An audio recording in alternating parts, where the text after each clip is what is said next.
Buonasera alle principali notizie.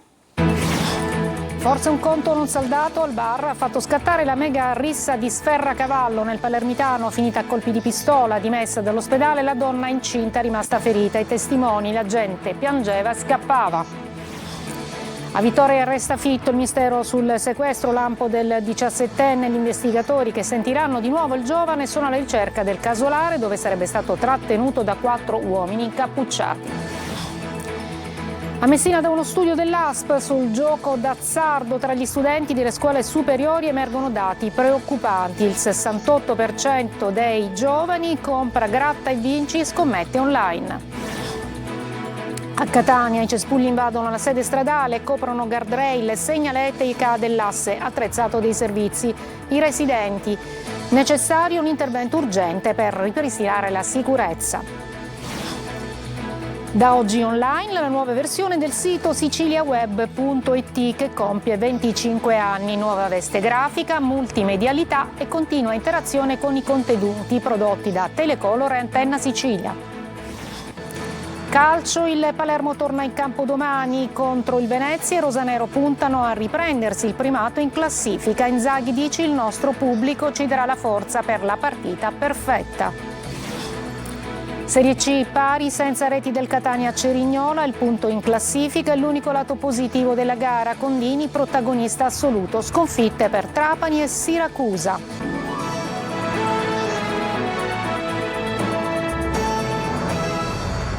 Eccoci, buonasera. E dunque potrebbe esserci un conto non saldato alla base della rissa di Sferracavallo. Siamo nel Palermitano, in cui sono stati esplosi colpi di pistola, dimessa dall'ospedale la donna incinta ferita. I testimoni dicevano: la gente piangeva e scappava. Marco Gullà. Il fuggi dopo gli spari, la paura, il panico, Sferracavallo alle porte di Palermo, ancora una volta una festa locale che sfocia in violenza, una rissa nel clou delle celebrazioni per San Cosme e Damiano, protettori della borgata marinara palermitana. Calci, pugni e ancora una volta colpi di pistola, una donna incinta ferita, dimessa nel pomeriggio. Tutto sarebbe nato in un piccolo bar vicino alla chiesa di Sferracavallo per un conto che un gruppetto seduto ai tavoli non avrebbe voluto pagare. Nasce una colluttazione con un dipendente del bar, volano sedie e tavoli, il barista viene colpito al naso con una testata da uno dei membri del gruppo. A quel punto l'uomo avrebbe preso un coltello da cucina che avrebbe brandito per minacciare e cercare di allontanare i ragazzi, ferendone 3 in modo superficiale. Si arriva agli spari, una ragazza incinta viene ferita di striscio e così ancora una volta la violenza sfocia in colpi di pistola. I ragazzi appartenenti al quartiere Zen poi si fronteggiano nuovamente con gli amici del barista alla Marinella. Un secondo round in cui vengono esplosi altri colpi di pistola contro la saracinesca di una macelleria. Ho visto negli occhi dei bambini, delle persone, la paura, una cosa che non si può descrivere, cioè, perché capisci bene, io dicevo: ma hai visto qualcosa? No, me l'hanno detto. Quell'altro: hai visto qualcosa? No, me l'hanno detto. Anche bambini. Ho visto piangere bambini, adulti, persone, anche mia moglie si è messa a piangere perché aveva paura. Macchie di sangue sull'asfalto, la gente che scappa in preda al panico, scene di ordinaria follia. A Vittoria rimane ancora fitto il mistero sul sequestro lampo del 17enne che si è presentato in questura autonomamente dopo 24 ore di buio. Gli inquirenti sentiranno di nuovo il giovane.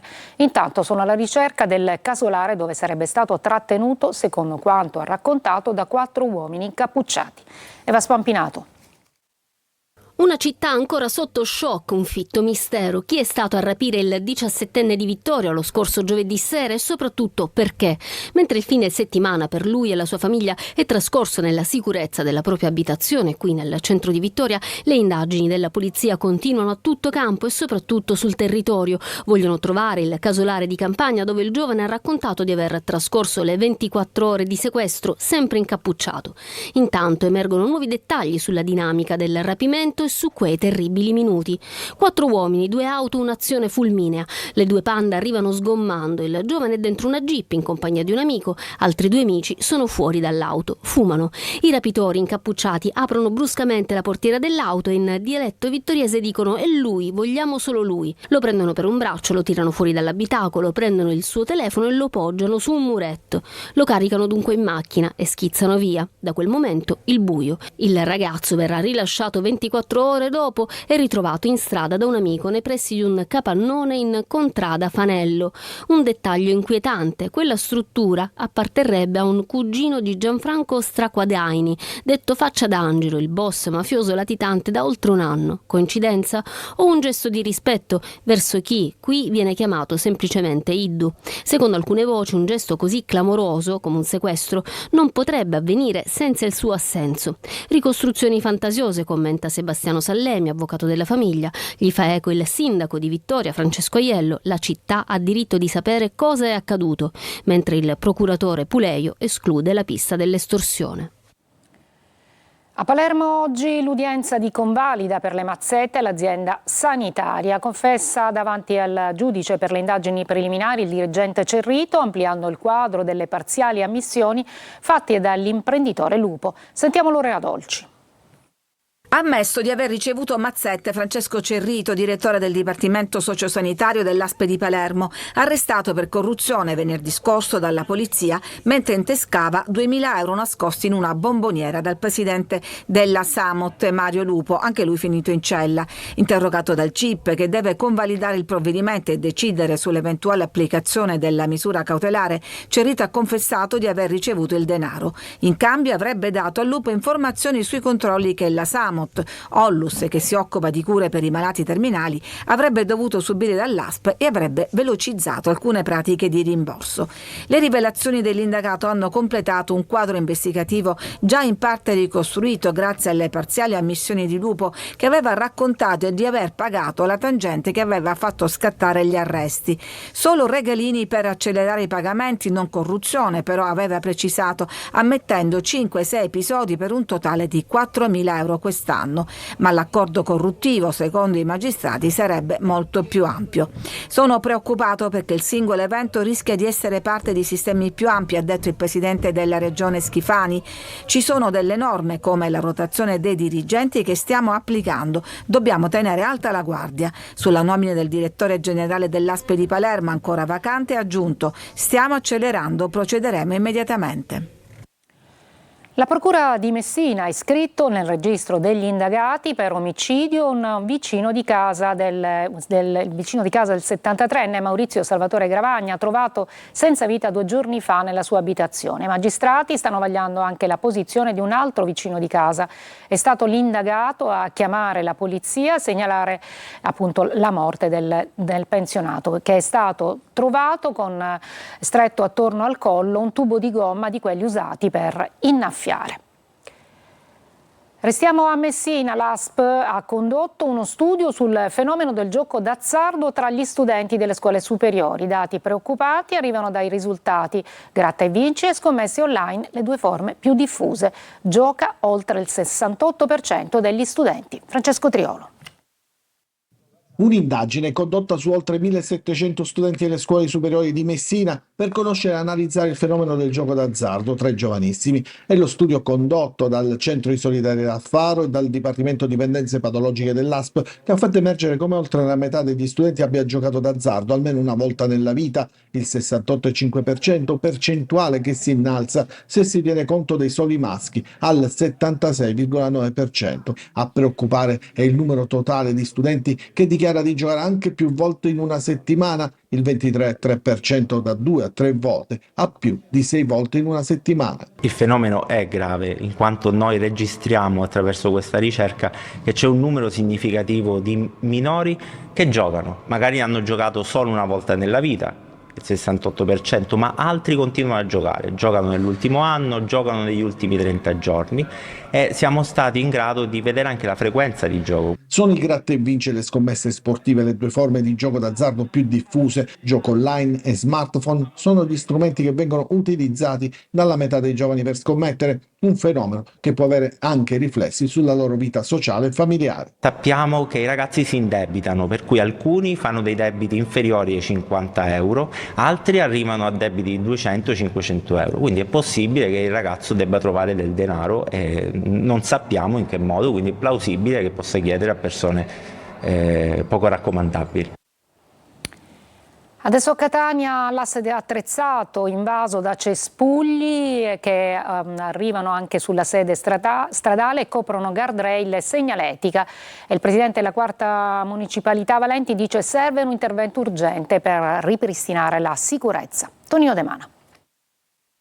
Più che una strada sembra una giungla, con la fitta vegetazione che ricopre ogni cosa, guardrail, corsia d'emergenza o segnaletica stradale, e poco importa se alcuni cartelli indicano addirittura un ospedale, nella fattispecie il San Marco a Librino. L'ennesima segnalazione denuncia arriva dall'asse attrezzato di Catania, una delle arterie più importanti che collega il Corso Indipendenza con i quartieri di Librino, San Giorgio, Fossa Creta, l'aeroporto di Fontanarossa e la tangenziale di Catania. Nonostante questo, è una delle strade più trascurate, con il verde incolto che rappresenta un serio pericolo per automobilisti e motociclisti, costretti in alcuni casi a sfiorare la fitta vegetazione che invade la sede stradale. Queste le condizioni all'altezza di Librino Zia Lisa, ma la situazione è identica dalla parte opposta ed esattamente all'uscita per San Giorgio, villaggio Sant'Agata. L'asse attrezzato è una delle porte d'ingresso della città e si presenta come un enorme cespuglio. Perché? Un problema ormai direi atavico che abbiamo più volte sollecitato, è già stato ripulito in passato ma è necessario assolutamente un nuovo intervento. L'intervento è gestito da più enti, ovvero dalla Tite di Nettezza Urbana, dai vigili urbani che devono assolutamente cambiare la viabilità e anche dalla direzione al verde che abbiamo convocato il giorno 16 ottobre proprio per sollecitare gli interventi di scerbamento e potatura sul nostro territorio, tra cui questo.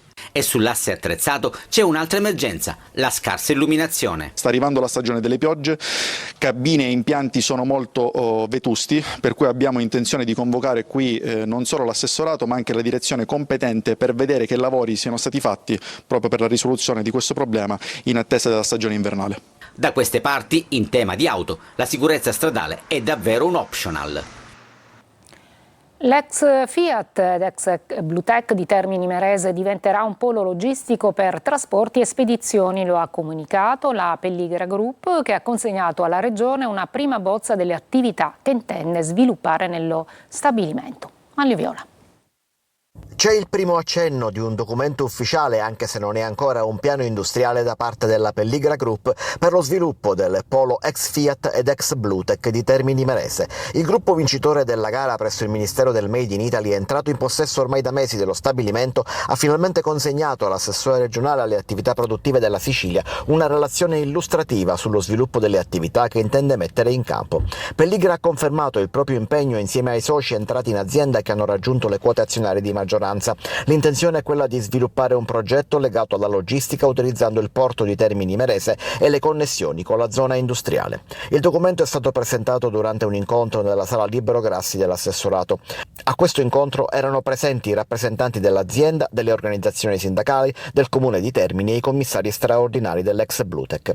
Si tratta di un segnale importante per il futuro del sito e per la sua integrazione con le infrastrutture del territorio, commenta l'assessore alle attività produttive di Tamaio. Ora occorre procedere con il piano industriale vero e proprio che il governo nazionale e i commissari hanno chiesto come strumento indispensabile nell'ambito dei controlli previsti.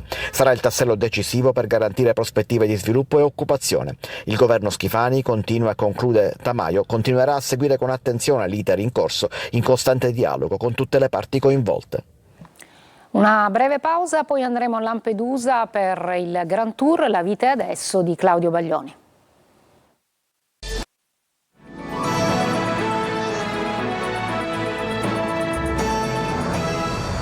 Successo per l'anteprima nazionale del Grand Tour La vita è adesso di Claudio Baglioni a Lampedusa, un luogo, dice il cantautore, elettivo. Sul palco tutti i brani dell'album che festeggia i 40 anni. Orazio Longo. Nel 1998 io sono arrivato a Lampedusa, un luogo che non conoscevo, e Lampedusa da allora è diventato un luogo elettivo. La vita è adesso e forse non c'è posto più indicato per ricordarlo se non Lampedusa, dove tante volte la vita rinasce, risorge, per quei migranti che ce l'hanno fatta a non morire, a non annegare. È un luogo dove tante ragioni si mischiano, positive e negative, e che diventa centrale per questo motivo, proprio perché qualsiasi viaggio deve avere una polarità. Claudio Baglioni ha debuttato allo Stadio Comunale di Lampedusa con l'anteprima nazionale del suo Grand Tour La vita è adesso, a celebrare il 40° anniversario dell'album omonimo che per la prima volta dopo 40 anni porta in scena tutti i brani. Canzoni che hanno avuto un percorso proprio e piano piano questi arrangiamenti si sono formati mentre le suonavamo, le portavamo in giro. E lei mi guardava con sospetto. 40 anni in cui tanto è cambiato in Italia e nel mondo intero, con immancabili pro e contro. È cambiato un po' il rapporto tra le persone, abbiamo molta più informazione, conoscenza dei fatti, ma probabilmente meno approfondimento e meno capacità culturali per poterle metabolizzare e per poterle capire. Dopo l'anteprima nazionale lampedusana, il Grand Tour debutterà a Venezia il 22 giugno dell'anno prossimo e tornerà in Sicilia a luglio 2026 con date a Siracusa, Agrigento, Taormina e Palermo.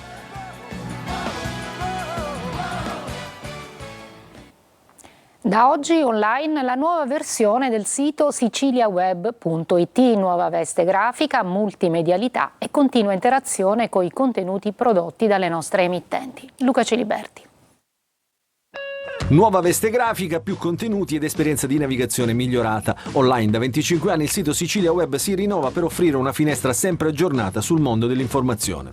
Sicilia Web compie 25 anni, una cifra tonda, un compleanno importante, un'era geologica se parliamo in termini web. Cogliamo l'occasione per rinnovare il sito e lo facciamo facendo un passo avanti verso la vocazione unica di quella che è la nostra testata, una testata che produce informazioni in tempo reale, da sempre, da un quarto di secolo. Nella nuova versione più ricca e multimediale, oltre alle notizie aggiornate in tempo reale, ci sarà più spazio per le produzioni legate alle nostre emittenti Antenna Sicilia e Telecolor. Sicilia Web veicolerà e valorizzerà l'intera produzione televisiva favorendone la fruibilità dei contenuti. TG, live streaming, sport e approfondimenti, eventi speciali e intrattenimento dedicati a un'utenza già forte e numerosa, radicata non solo nel panorama nazionale ma anche tra i siciliani all'estero. Un progetto pensato e realizzato con Flazio, partner tecnologico che ne ha curato lo sviluppo. La nuova versione del sito naturalmente è orientata anche a una maggiore fruibilità attraverso la veicolazione sui social, alla viralità dei contenuti. Troverete anche i servizi del TG spacchettati, per così dire, insomma tutti i prodotti che sono di origine televisiva ma possono essere utilizzati anche attraverso il web nella connotazione che più gli è propria. Rimanete aggiornati dunque cliccando siciliaweb.it per non perdervi nulla di ciò che accade nell'isola. Breve pausa e poi la pagina dello sport dedicata a Palermo e Catania.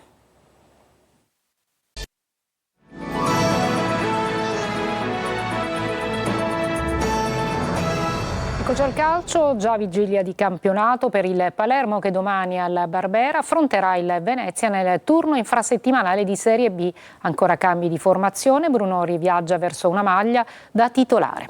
Marco Gullà. Il Palermo vuole riprendersi il primato della classifica, ormai del Modena che ha approfittato del pari del rosanero al Manuzzi. Già vigilia di campionato, turno infrasettimanale. Domani al Barbera il Palermo affronterà il Venezia. Un big match per la squadra di Inzaghi, un nuovo esame di maturità dopo il pareggio a Cesena. Inzaghi pensa a delle novità di formazione, le partite ravvicinate sono tante e l'allenatore è stato chiaro fin dal principio. Ci sarà spazio per tutti, continueranno quindi le rotazioni. Ancora indisponibili Ranocchi e Diachité. Brunori, tenuto inizialmente in panchina contro il Cesena, dovrebbe tornare dall'inizio. Accanto a lui potrebbe agire Gyasi, ma sia Palumbo che le Duaron conservano delle chance di giocare. Davanti spazio a Poyampalo. Venezia, che dopo la vittoria sullo Spezia è tornato nella zona VIP della classifica. Domani spazio alla coppia Compagnon e Adorante. Anche domani il Barbera va verso i 30.000 spettatori. Il nostro pubblico ci dia come sempre la forza per fare la classica parità perfetta, perché è chiaro che per battere una squadra così forte ci vorrà una partita intensa, fatta bene al massimo, ma come spesso accade in Serie B è chiaro che quando giochi contro una sicuramente la favorita del campionato e hai questa classifica come abbiamo noi, abbiamo 3 punti in più, penso sia un grande vantaggio. Il Catania-Cerignola pareggia, ma è la prestazione a deludere. Rossazzurri in partita solo attratti e salvati dal solito Dini. Marco Carli. Il punto in classifica è l'unico lato positivo della partita di Cerignola. Ma a differenza del pareggio con ottima prestazione fornita a Trapani, la partita del Monterisi apre a 1000 discussioni. Dini protagonista assoluto. Niente gioco, una crescita di rendimento solo per circa 15 minuti dopo l'ingresso di Ciccerelli e poi il solito stop fisico con Forte che si ferma. Non voglio essere troppo positivo, troppo ottimista, però ho parlato con il ragazzo, ha chiesto la sostituzione nel momento in cui sentiva che un po' gli si induriva l'adduttore. L'importante è rimanere attaccati lì nelle prime posizioni, non distaccarci e poi nel momento in cui saremo pienamente al completo di giocarci le nostre chance. La cronaca parla di una serie di occasioni per i padroni di casa, anche e soprattutto a causa di errori degli etnei, di una sofferenza che aumenta quando si gioca con squadre che si schierano col 3-5-2 o 5-3-2, sistema utilizzato anche dal Catania in Puglia e provato da tempo come alternativa tattica. Dini salva nella prima frazione, ma soprattutto in avvio di ripresa e nel finale. 3 punti nelle ultime 4. Serve cambiare passo e domenica c'è il Siracusa al Massimino, dovrebbe essere la volta anche di Caturano fra i convocati, con un impiego eventualmente part-time. 20-30 minuti. Speriamo, e questa volta faccio veramente gli scongiuri perché l'altra volta ho detto poi non sono stato un buon profeta, però prossima settimana dovrebbe essere assolutamente disponibile. Restiamo alla Serie C con il Siracusa che domina ma perde in casa contro il Cosenza per 1-0, netta sconfitta anche del Trapani, a Benevento che fa sua la gara con i gol nel primo tempo di Manconi e Pierozzi. Francesco Triolo. 2 sconfitte che pesano entrambi in maniera diversa, è vero, ma Siracusa e Trapani non escono certo col sorriso dall'ultimo turno di campionato. I Granata hanno perso l'imbattibilità in casa di una delle squadre più quotate del torneo, il Benevento di Gaetano Auteri. Un Trapani troppo timido, quello presentatosi al Vigorito, dove la partita si è chiusa già nel primo tempo grazie alle reti di Manconi e Pierozzi. I Granata non sono riusciti a mettere in campo quanto preparato durante la settimana e così la squadra si è spenta subito dopo il primo gol. Adesso c'è una settimana importante in vista della gara col Giuliano per tentare di recuperare qualche infortunato come Nicoli e Girone, gli acciaccati Negro, Pirrello e Salines. Lo staff tecnico e sanitario inoltre devono lavorare alla riatletizzazione di chi è reduce da infortuni come la Sorsa, Carriero e Vasquez. In casa Siracusa la situazione si fa più complicata. La sconfitta al De Simone contro il Cosenza, che è passato al 20° del primo tempo con Mazzocchi, un ex, lascia gli azzurri in una posizione di classifica non certo felice. Nonostante una prestazione di cuore, a mancare è stata la capacità di finalizzare le azioni create e lo stesso Marco Turati a fine gara ha evidenziato come occorra essere più determinati in zona gol. La sconfitta, arrivata dopo la prima incoraggiante vittoria, rappresenta un colpo duro da digerire, ma da farlo in fretta perché all'orizzonte c'è il derby del Massimino contro il Catania. È tutto per questa edizione, grazie per l'ascolto e buona serata.